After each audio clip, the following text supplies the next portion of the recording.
இன்றைக்கி உங்கள் எல்லாருக்கும் super soft ஃபஜ்ஜி chocolate brownie recipe தான் ஷேர் பண்ண போகிறேன். அவன் இல்லாமல் சிம்பிளாக கடைசி வரைக்கும் சாஃப்டாக இருக்கும் ப்ரௌனி. பர்த்டேக்கு ஸ்நாக்ஸுக்கெலாம் கொடுக்கறதுக்கு ரொம்பவும் பெஸ்ட்டு ட்ரீட்டாக இருக்கும். வாங்க எப்படி செய்யலான்னு பார்க்கலாம். நான் இதுக்கு 2 முட்டை எடுத்திருக்கேன். நெக்ஸ்ட் ஒயிட் சுகர் எடுத்திருக்கேன். இதோட நம்ம ப்ரௌன் சுகர் சேர்த்துக்கணும். அப்படி இல்லைன்னா நாட்டு சர்க்கரை சேர்த்துக்கலாம். இப்போது சுகரும் எக்கும் நல்லா கரைஞ்சி வர அளவுக்கு பீட் பண்ணி எடுத்துக்கலாம். லைட் எல்லோயிஷ் ஆகிற வரைக்கும்.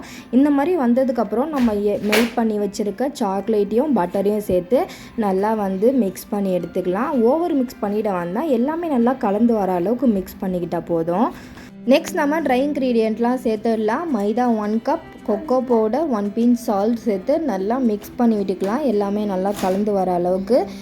இன்னும் நம்ம சேனலை சப்ஸ்கிரைப் பண்ணாமல் நிறைய பேர் வீடியோஸ் பார்க்குறீங்க. வீடியோஸ் பார்க்குறவங்க சப்ஸ்கிரைப் பண்ணிக்கோங்க. அப்படியே பக்கத்தில் இருக்க பெல் ஐக்கானே கிளிக் பண்ணிக்கோங்க. அப்போ தான் நாங்கள் போடுற ஒவ்வொரு வீடியோஸோட நோட்டிஃபிகேஷனும் உங்களுக்கு சேரும். இப்போது இந்த மாதிரி ஒரு ரிப்பன் கன்சிஸ்டன்சிக்கு நல்லா மிக்ஸ் பண்ணி எடுத்துக்கலாம். நான் ஆல்ரெடி பேனை பட்டர் ஷீட் போட்டு ரெடி பண்ணி வச்சுருக்கேன். அதில் போர் பண்ணிக்கலாம். நெக்ஸ்ட் நான் குக்கரை ஒரு 10 மினிட்ஸ்க்கு முன்னாடியே ப்ரீ ஹீட் பண்ணி எடுத்துக்கிட்டேன். இப்போது 30 மினிட்ஸ் பேக் பண்ணி எடுத்ததுக்கப்புறம் பார்க்கலாம். இப்போது பார்த்தீங்கனாலே தெரியும், செம்ம சாஃப்ட் அண்ட் ரிச்சான ஹோம்மேட் சாக்லேட் ப்ரௌனி ரெடி ஆகிடுச்சு. செம்ம சாஃப்டாக சூவியாக இருந்துச்சு.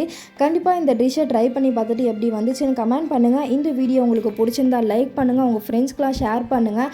இந்த மாதிரி எக்ஸைட்டிங் வீடியோஸ்க்கு ஆக்கி ஃபைப்ஸை சப்ஸ்கிரைப் பண்ணுங்கள். அஸ்ஸலாமு அலைக்கும். பாய்.